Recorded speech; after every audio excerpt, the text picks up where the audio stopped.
On a quiet night in September 1979, an American satellite detected something alarming in the remote waters of the South Atlantic Ocean, a distinctive double flash of light bearing the unmistakable signature of a nuclear detonation. Yet no nation claimed responsibility, no war was declared, and the official investigation reached inconclusive results. Today, we dive into one of the Cold War's most enduring mysteries, the Vela Incident, a case where politics, science, and international intrigue collided to create a puzzle that remains unsolved over 4 decades later. At approximately 0:53 GMT on September 22, 1979, an American Vela Hotel satellite designated Vela 6911 registered something disturbing, a sharp spike of light followed by a longer, more sustained flash.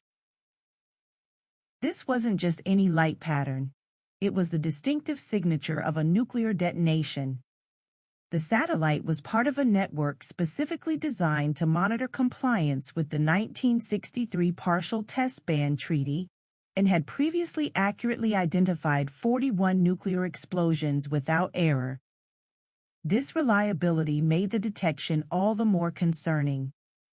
The location of the flash was particularly puzzling, approximately 3,000 miles southeast of South Africa, near the Prince Edward Islands, far from any known nuclear testing site. The remoteness of the location, combined with the complete absence of any nation claiming responsibility, immediately raised alarms within the U.S. intelligence community. Was this evidence of a covert nuclear program operating beyond international oversight? President Jimmy Carter's administration quickly assembled a panel of scientific experts to investigate this alarming detection. The stakes were enormously high. If confirmed, this would represent a significant breach of international nuclear agreements. The panel spent months analyzing the satellite data, eventually producing a report suggesting alternative explanations. They proposed that the double flash might have been caused by a meteoroid hitting the satellite or perhaps an electronic malfunction in the aging equipment. This conclusion, however, was far from universally accepted. Many within both the scientific and intelligence communities expressed significant skepticism about these alternative explanations. Their doubts were well-founded, as additional evidence soon emerged that supported the nuclear test theory. The U.S. Navy's SOSUS network, a system of underwater microphones designed to track submarines, had detected an underwater sound wave consistent with a small nuclear explosion in the same region. Even more compelling, in the weeks following the incident, scientists detected radioactive iodine-131 in the thyroids of sheep in Australia. This suggested the animals had grazed on pastures contaminated by nuclear fallout carried by winds from the South Atlantic, exactly what would be expected if a nuclear test had occurred. Despite mounting evidence supporting the nuclear test theory, the Carter administration found itself in a diplomatic quandary. Declassified documents later revealed the administration's profound concern about the geopolitical ramifications of acknowledging a nuclear test, particularly if it implicated allies such as Israel or South Africa. The administration faced an impossible choice. Publicly acknowledging the test might necessitate punitive action against valuable strategic partners during a critical period of the Cold War. Conversely, dismissing the evidence risked undermining the credibility of nuclear monitoring systems worldwide. This dilemma was further complicated by the technological limitations of the era. While sophisticated for their time, the Vela satellites lacked the comprehensive suite of sensors that modern nuclear monitoring systems employ. The absence of corroborating data from multiple sources created just enough uncertainty for officials to maintain plausible deniability about the nature of the event. Internal State Department memos, later declassified, revealed significant disagreement within the administration itself. The scientific team from the Naval Research Laboratory had concluded the signal was consistent with detection of a nuclear event, but political appointees emphasized the importance of maintaining diplomatic flexibility by avoiding definitive conclusions. This tension between scientific assessment and political expediency would define the official response to the incident. Over the decades, several theories emerged regarding the source of the apparent nuclear detonation, but one has gained particular prominence among historians and nuclear security experts.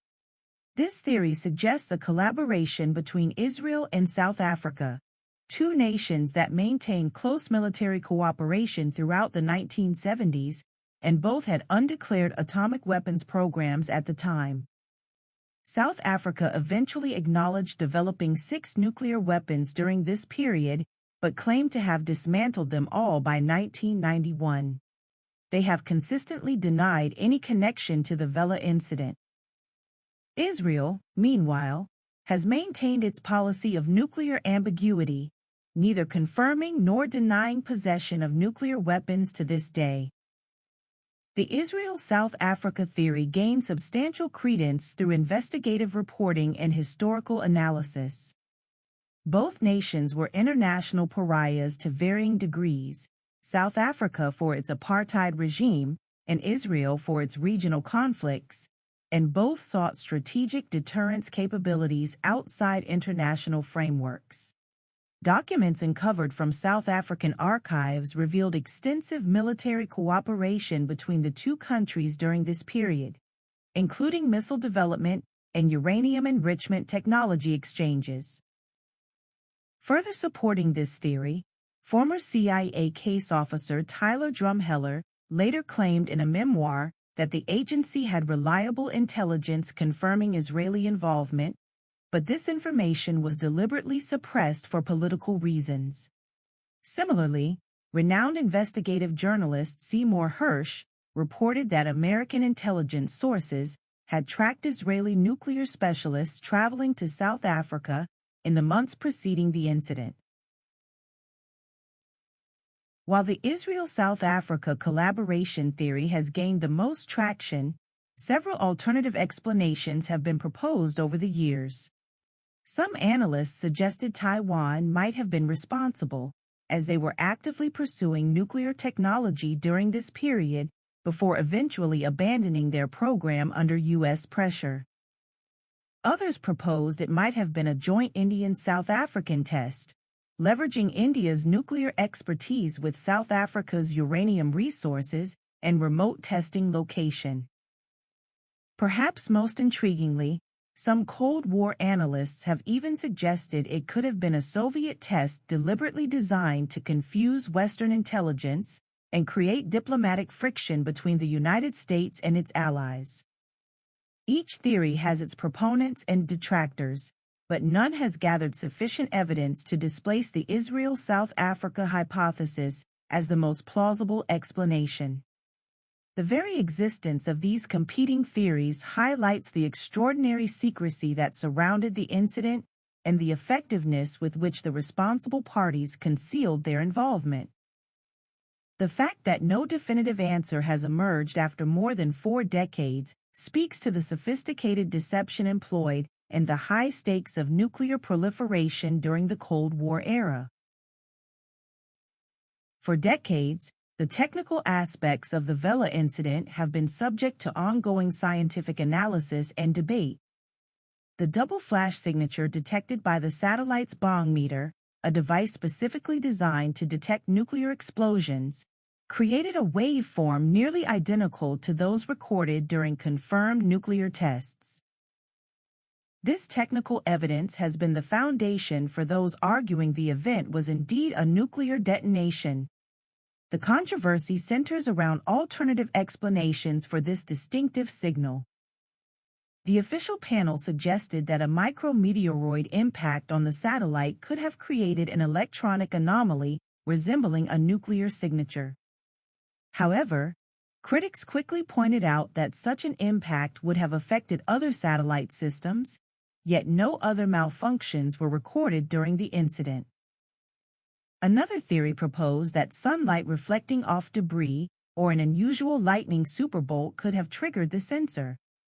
Yet subsequent analysis of weather patterns and satellite positioning at the time of the incident made these explanations increasingly implausible. The technical debate gained new life in 2018 when a study published in the prestigious journal Science and Global Security used newly declassified data and modern analytical techniques to examine the incident. The researchers concluded that the signal was indeed consistent with a nuclear explosion of approximately 2 to 3 kilotons, smaller than the Hiroshima bomb, but unmistakably nuclear in origin. They noted that the characteristics of the signal, including its timing, intensity curve, and relationship between the two flashes, match the profile of a low-yield nuclear detonation conducted near the ocean surface. The Vela incident represents one of the most significant gaps in our understanding of nuclear proliferation history, but its legacy extends far beyond the specific event. It highlighted the profound challenges of nuclear non-proliferation monitoring and raised serious questions about the effectiveness of international safeguards during the Cold War. Perhaps most importantly, it demonstrated how geopolitical considerations sometimes override technical evidence in shaping official responses to potential treaty violations. The ambiguity surrounding the incident directly influenced the development of more sophisticated nuclear monitoring technologies. Modern detection systems now incorporate multiple sensing methods, seismic sensors to detect ground movement, atmospheric sampling for radioactive particles, underwater acoustic monitoring, and comprehensive radionuclide sampling to provide redundant verification of potential nuclear events. This multi-layered approach was a direct response to the uncertainty of the Vela case. The international monitoring system established under the Comprehensive Nuclear Test Ban Treaty was explicitly designed to prevent ambiguous cases like the Vela incident. Today, a network of over 300 monitoring stations worldwide provides near instantaneous data on any suspected nuclear event, making it virtually impossible for a nation to conduct a test without detection and attribution. This robust system stands as a direct legacy of the lessons learned from that mysterious double flash in 1979. As the decades passed, the gradual declassification of government documents has provided new insights into how the incident was handled. Freedom of Information Act requests have unearthed internal memos showing that the Carter administration was far more concerned about the diplomatic and political implications than previously acknowledged. One particularly revealing document indicated that the White House was briefed that the probability of the signal being a nuclear test was 90% or higher, despite the public uncertainty expressed at the time. Naval intelligence reports declassified in the early 2000s confirmed that underwater acoustic data strongly supported the nuclear test theory. These hydro-acoustic signals, analyzed with modern techniques, showed patterns consistent with an explosion of approximately 3 kilotons occurring near the ocean surface, exactly matching the satellite data. The gradual release of South African apartheid-era military documents has also strengthened the Israel connection theory. Records show extensive cooperation between Israeli and South African nuclear scientists throughout the 1970s, with specific gaps in the documentation precisely during the period surrounding the Vela incident. Former officials from both countries have occasionally made cryptic statements that, while not confirming direct involvement, have done little to dispel suspicions. In 2016, a former South African naval officer claimed in an interview that he had been ordered to observe an area of the South Atlantic for unusual activity in the days leading up to the incident, though his testimony remains uncorroborated by official documentation. To fully understand the Vela incident, we must consider the complex geopolitical landscape of 1979. This was a period of extraordinary tension in the Cold War. The Soviet Union had recently invaded Afghanistan, the Iranian Revolution had created a new anti-Western power in the Middle East, and the Strategic Arms Limitation Treaty negotiations were at a critical juncture.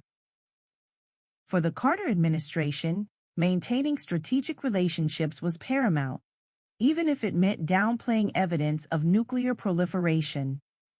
South Africa in 1979 was still firmly under apartheid rule, but was considered a bulwark against Soviet influence in Africa. Despite public condemnation of the apartheid regime, Western nations maintained significant economic and strategic ties with the country. South Africa's uranium reserves and anti-communist stance made it valuable to Western interests, creating a reluctance to impose severe penalties for suspected nuclear activities. Israel, meanwhile, had recently signed the Camp David Accords with Egypt, a major diplomatic achievement for the Carter administration. Any confirmation of Israeli involvement in a nuclear test would have triggered automatic sanctions under U.S. law, potentially destabilizing this fragile peace agreement and compromising America's position in the Middle East. The non-proliferation regime itself was still evolving in 1979. The Nuclear Non-Proliferation Treaty had entered into force less than a decade earlier, and enforcement mechanisms were still being developed. The international community lacked clear protocols for responding to suspected covert nuclear tests, creating a gray area that benefited those seeking to develop weapons in secret. More than 4 decades later, the Vela incident remains officially unresolved. It stands as a reminder of the shadowy world of covert nuclear programs and the complex interplay between science, intelligence, and international diplomacy during the Cold War era. This enduring mystery has become a case study in how determined nations can potentially develop nuclear capabilities outside international frameworks.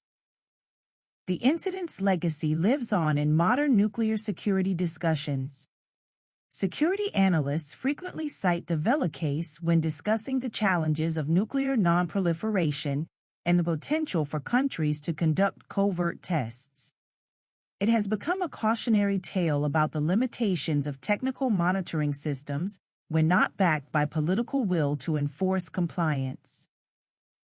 For historians and nuclear security experts, the Vela incident represents an ongoing puzzle.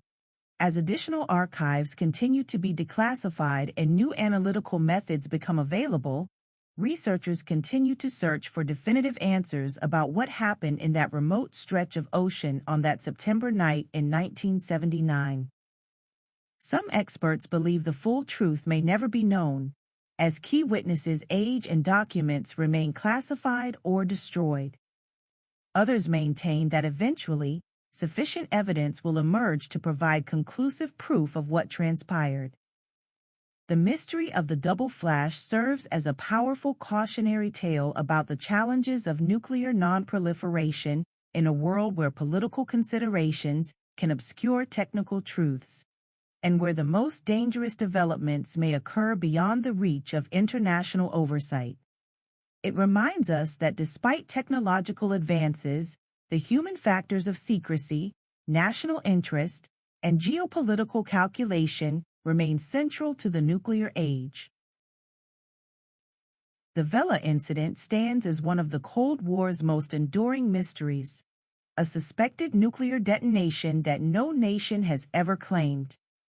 The evidence points strongly toward a collaborative test between Israel and South Africa, two nations with undeclared nuclear ambitions and close military ties during that era. Yet political considerations, diplomatic complexities, and the limitations of 1970s monitoring technology created just enough ambiguity for official investigations to remain inconclusive. This case reveals how the pursuit of nuclear weapons exists not just in the realm of technology, but in the shadows between international law, geopolitical alliances, and strategic necessity. As nuclear technology continues to spread globally, the lessons of the Vela incident remain profoundly relevant. The double flash detected over the South Atlantic that night reminds us that despite advances in monitoring technology, determined nations may still find ways to develop nuclear capabilities in secret. Perhaps most importantly, it demonstrates how political will, or its absence, ultimately determines whether evidence of proliferation leads to consequences. In this unresolved mystery lies an essential truth about nuclear weapons. Their danger extends beyond their destructive capacity to the very systems of international oversight designed to control them. The Vela incident may forever remain officially unexplained, but its warning about the challenges of nuclear non-proliferation continues to resonate in our world today. Thanks for watching. Please like, subscribe, and hit the bell icon for updates. Your feedback is appreciated. We hope to see you again.